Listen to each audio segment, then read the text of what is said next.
Howdy, everybody. So I'm going to skip my bio tonight, and I'm going to trust that you guys are going to go to justinstrickland.com and read all about me after I talk. So I'm just going to go right to it. I also want to say something at the start that Donald Trump is awful. He's super corrupt. There's all these problems in Washington, D.C., and I don't think any of the candidates should get any points for talking about how bad Donald Trump is and how much corruption there is in Washington, because that's a prerequisite for running in my mind. But what I am going to talk about tonight is what I'm going to work on as your representative in Congress, because I think that's what you guys care about the most. What am I going to do? So what I want to start out with is I want to talk about a few things that you guys may have experienced.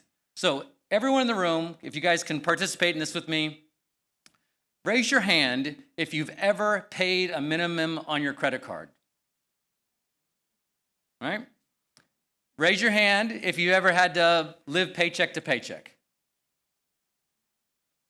Keep your hand up if you've ever had to, pay for your own school or take out student loans. Raise your hand if it was hard for you to save to buy a house. See, these are real issues that affect regular people, and these are the types of things I'm going to work on. So let's start with some of the policy that is on my website. You can read in great detail. Homes. I'm going to introduce a federal program very similar to the VA loan where you don't have to put 20% down on a house to buy a house. Because in New Jersey, an average house is $600,000 to $650,000 a year, and that's a lot of money for someone to save up for to be able to put 20% down. And people put 20% down because if they don't, they got to pay PMI. So part of this program eliminates PMI because the federal government is backing up that loan. So now you don't have to save all this money, and you can buy a house and help achieve the American dream. Because I heard one time when I was on the campaign trail from a very, very, special woman. She said, "Property is pride," and I've never forgotten that. Another thing I'm going to do, I'm going to introduce legislation that caps APR. APR is out of control. We should cap it at 15% because why should you have to pay a financial institution all this exorbitant amount of money because your car broke down or you had an unexpected expense like a medical bill? These are predatory things that financial institutions are doing, and we need representatives to protect the people. Another thing back on the houses I almost forgot to say is we're going to make it illegal for hedge funds and corporate entities to buy single-family homes, because single-family homes are exactly what they are, single-family homes.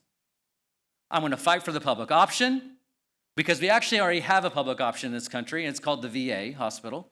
And we're going to expand that program and make it available to people who need it. But you can keep your private insurance if you want to keep your private insurance. I'm also going to introduce a child care coupon for up to $25,000 for working families so that all their money doesn't go into paying for child care. And I know a lot of people think, well, how are you going to pay for it? I'm going to pay for it by rolling back all these tax cuts that the Trump administration has put out there for the wealthiest Americans. Now, I'm running out of time, but here at the New Jersey 11th for Change, I think about change. And I believe we need a different type of Democrat in Washington, D.C. If you are happy with the Democrats in D.C. and how they're fighting for you and how they're making your life better and how they're even fighting against Donald Trump, you think they're doing a good job, then I'm not your guy, because I don't think they are. I don't think the Democratic Party is fighting for regular people right now, and I think if they fought better against Donald Trump, we wouldn't have him. But if you want a candidate that's in the same spirit of Zohran Mamdani, who is going to fight for actual things to make your lives better and not be the party establishment candidate, someone who's going to say, hey, I'm going to their work, I'm your guy. I am your guy for that. I signed a term limits pledge the day we launched our campaign because I'm not going to Washington to stay there for decades. I'm going there to work for you. Now, at the end of the day, there's a lot of great candidates in this race. And I trust that the voters will look at all of us and make the right decision. And I'm very excited to be campaigning with them, and I wish them all the best. And thank you for giving me an opportunity to talk tonight. Thank you.